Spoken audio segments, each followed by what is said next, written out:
Hello and welcome to this special edition of Qcraft. We are here today to talk about the Qcraft project and how we are utilising Minecraft in an educational context within higher education. So how did Qcraft start? Well, Qcraft started as a project with the Hull History Centre. They wanted to get the digitised work from Francis Johnson, the architect at Bridlington, and they have all of his work in their archive, and they had some funding to release the archive material into the wider community. So they were originally going to do some building work and build some of the plans of the buildings that Francis Johnson had designed in Lego. And I said, why not actually use a more modern context such as Minecraft to actually make the archives come alive and get more people engaged. So we kind of talked a bit about this and eventually came up with the idea of putting together the Qcraft website. So what you're seeing here is the Qcraft website, and what we did was we took some of the archive material and we uploaded it, and we created a set of digital badges. So the first badge is the Qcraft Level 1 badge, and for 10 points what you have to do is download one of the plans. So you choose a building. At level 1 they're very, very simple buildings. They're usually single story or very low complexity. So you download one of the pictures, and what we'll do is we'll have a look at one of those now. We'll look at this one, 1.4, the Spring Hill Lane development at Scarborough. So you download the JPEG, and you can see here the layout and the design and the plan from Francis Johnson's drawings. It gives you an idea of the rendering material on the frontage and the side. It gives you the layout, and what you have to do is then kind of recreate that in Minecraft.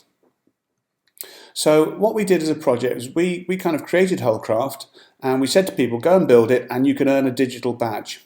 Now the digital badge, once you earn this badge, you do your submission and it says you've earned your achievement here and you get 10 points. That digital badge is actually a Mozilla Open badge, and if you link your digital backpack to Qcraft, you can actually send all of your badges to your Mozilla Open Badges backpack. Think of badges as a bit like the Scouts badges that you get for lighting a fire or building a camp. They're digital badges that travel with you wherever you go, and the whole point of the Mozilla backpack is that these badges don't expire and they can be traced back to the originator as to where you got them. We've got a couple of pictures in the gallery here for people of some of the builds that we've got. So this was Dan Ziggy's bungalow that he built. So that was his image. And so what we asked people to do was go away, download the plan and build in their own copy of Minecraft one of the buildings. And so it's an easy way for us to get people engaged in the Qcraft project with very low overheads for us. And that was important because the people have to own their own copy of Minecraft. So we didn't have any overheads in terms of running servers or supplying licenses for Minecraft. So this is 1.5, the Kilburn Village Hall by SAFC X Harter.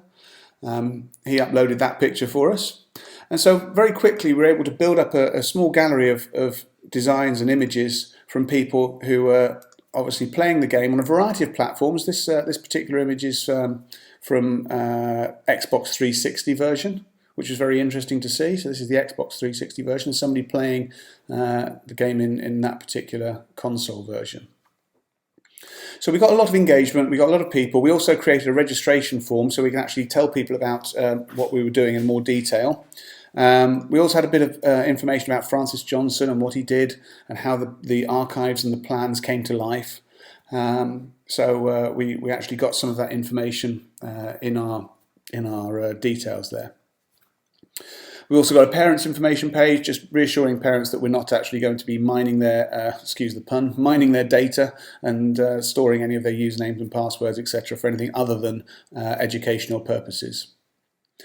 There's a contact page as well on the site, how you can email us and get in touch, and there's a Twitter feed there, a Twitter username, and a registration form as well. So the registration form is if you actually want to join the server, and all we do is ask for your Minecraft username and the email address you'd like to use for Minecraft, and we can then actually add people to a whitelist of interested people. So that was Qcraft. It's just run on the back of a WordPress blog, nice and easy for us to do, and we've got the blog pages as well, which allow us to tell people about what we're doing, and we can put information out there and tweet it and stuff. So it's a really good entry point for the competition and the project. So switching over to Minecraft, what does Qcraft actually look? Well, we've actually started work on the server. So if we quickly switch to Minecraft a second, we'll launch Minecraft and we'll have a little look at that server. It's just running vanilla Minecraft. There's no particular mods or plugins we're using. We're using 1.79, and I've set up an Amazon Elastic server, which is free to use. Anybody can register for an Amazon EC2 server. It's free for a year, and it will hold a server quite comfortably with about 20 odd people on it.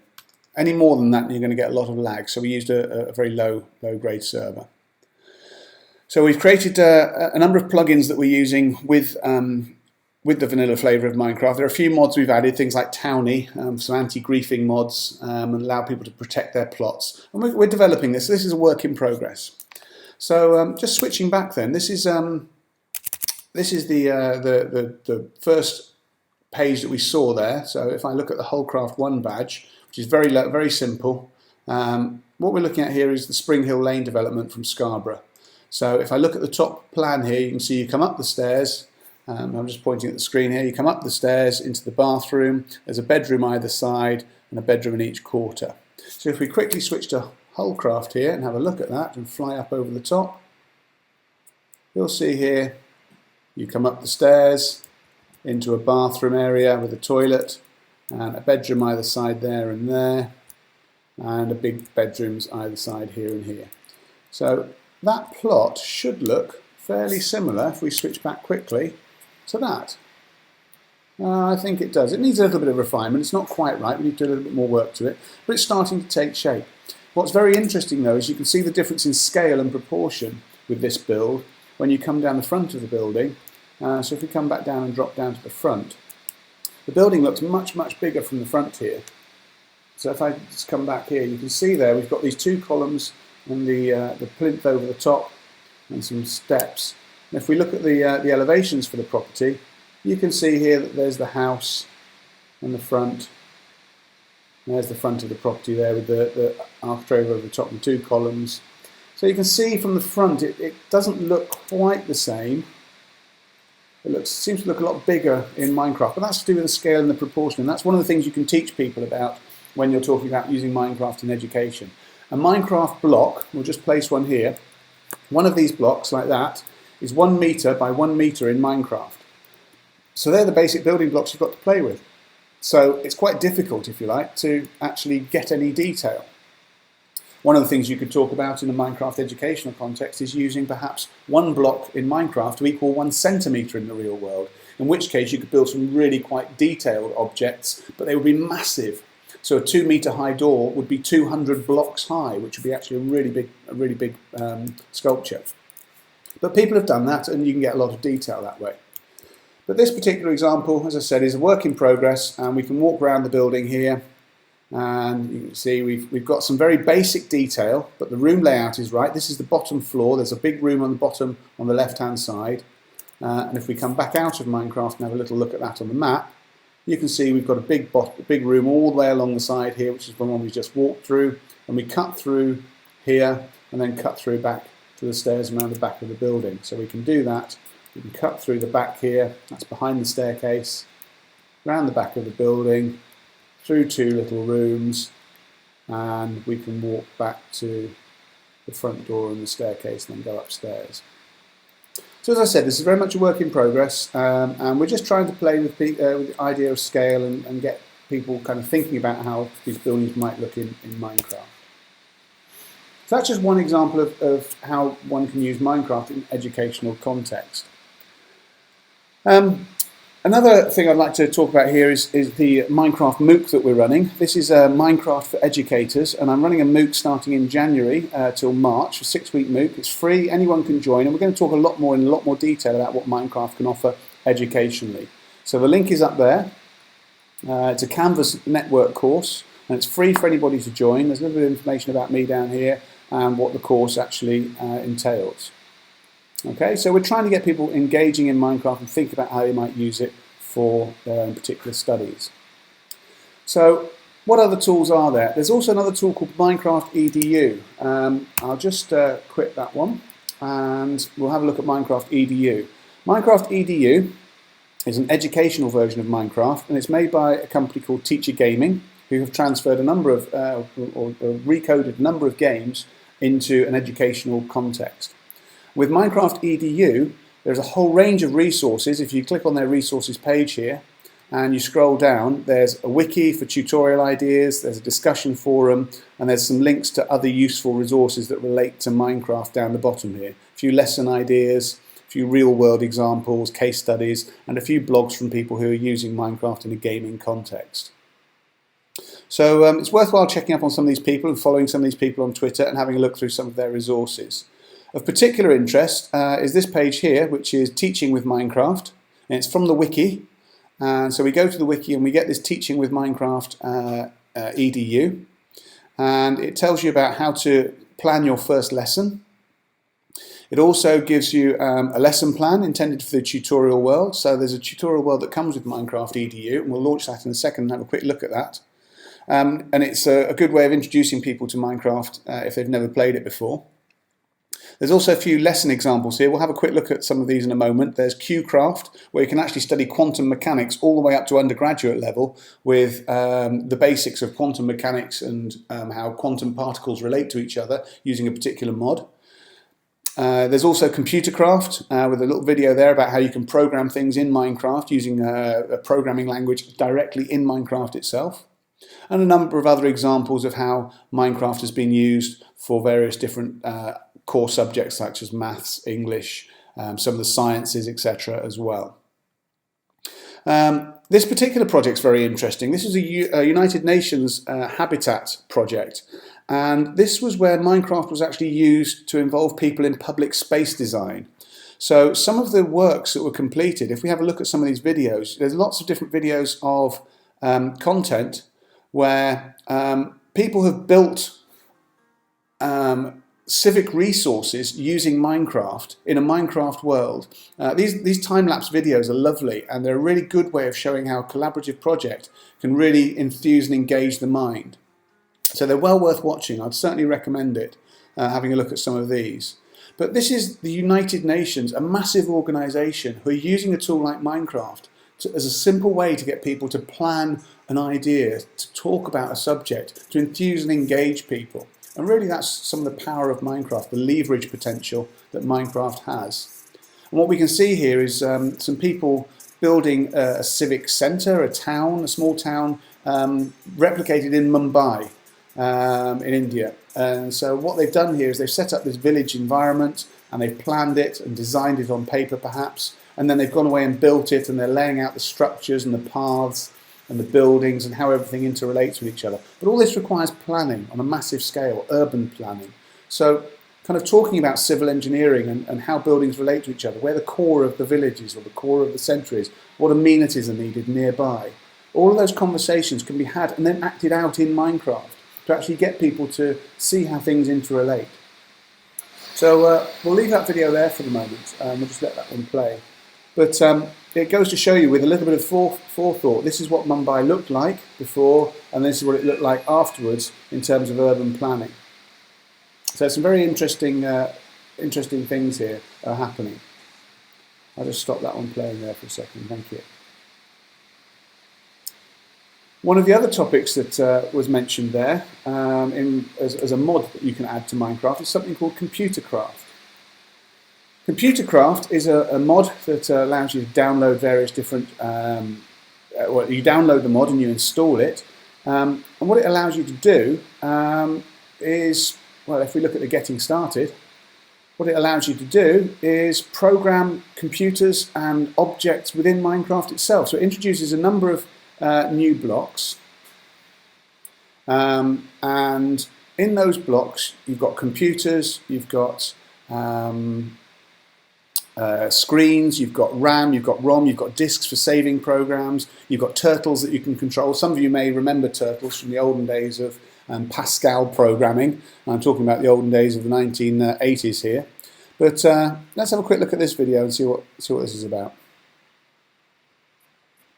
So here we're talking about some of the new ways in which you can build things. So we're obviously building some bits and pieces here. So some iron, a computer and a chest actually builds you a turtle. And that turtle can be set down and then programmed. So we can do things like that. If I right click on the turtle, there we've now got a prompt which allows us to actually program that turtle to do something. So that turtle is now engaging and doing something here. So we can add other bits and pieces. We've got a mining turtle by adding a pickaxe to a turtle, and we can then set that turtle off with a task. So this turtle is actually going to detect when it's near a tree, and it's going to, in this particular program, hopefully chop down the tree. Here we go. It's climbing up the tree and it's chopping down the tree. So we've done some automatic things here with the turtle. We've set it off and programmed it to go and mine resources and do things. So again, you can have some fun with that. That's a really interesting little video to watch. And again, have a little look at that one. Qcraft is very interesting. Qcraft is all about quantum mechanics and quantum particles. And if we look at this particular video, it gives us a brief introduction as to how particles can work, and their state changes depending on what the particle has in terms of whether it's being viewed, whether it's being looked at, and sometimes particles relate to other things depending on whether they are tangled with another particle. So this is all really interesting. It's all about the way in which quantum physics and mechanics allows us to work with individual particles and change the nature of what's happening to that particle depending on its context. Quite tricky things to actually understand, but the world that comes with Qcraft is fantastic. You get to explore it and try some of these experiments yourself. So there's the process of quantum observation, for example. A particle will change depending on the way in which you look at it, and that's what we're seeing here. So depending on which way I look at that particle, it was actually changing from rock to gel to something else to something else. So when I look at the wall, it turns into a solid wooden wall. When I look at it from the other side, it turns into a block of diamond. When I look at it from a different angle, it changes into something else. There you go, it disappeared altogether. So those particles are completely dependent on which way you're looking at them, from which angle. And that's one of the processes of quantum mechanics. So again, explore that one. It's a mod. It's really interesting to look at. This one's interesting. I haven't got much detail of this one, but this is MineChem. MineChem allows you, as it says here, to research blocks and items and break them down into their basic compounds and elements. So you can turn things like iron into their compound elements. And basically recompose them into almost any material. So it's really interesting. So we're kind of excited about that. I don't know enough about it, but we've got physics lecturers and chemistry lecturers at the university here who are exploring it and trying it out. So go and have a look at MineChem. There's various different things in there for you to look at. So let's have a look at particle physics. There's documents, there's particles and how to create them. And there's some interesting information there as to how to do things with chemistry. So that's really quite exciting as well. I haven't explored that one, but it's there. There's another one here. This one is biology, and it's the biotech website. So it's a really interesting way of looking at biology and microbiology. So it interacts with all living things in Minecraft, such as animals and monsters and players and plants. So you can actually combine different species together to create new species. So for example, we've got some crafting recipes here, which if we go and have a look at that one, it's not actually going on that one. Is it playing? Pause. No. Okay, here we go. So biocheck tutorials. So you've got syringes, you've got DNA extractors, plasma extractors, cells, different types of helmets which give you special powers, different tools such as sun and moon. So it's really interesting.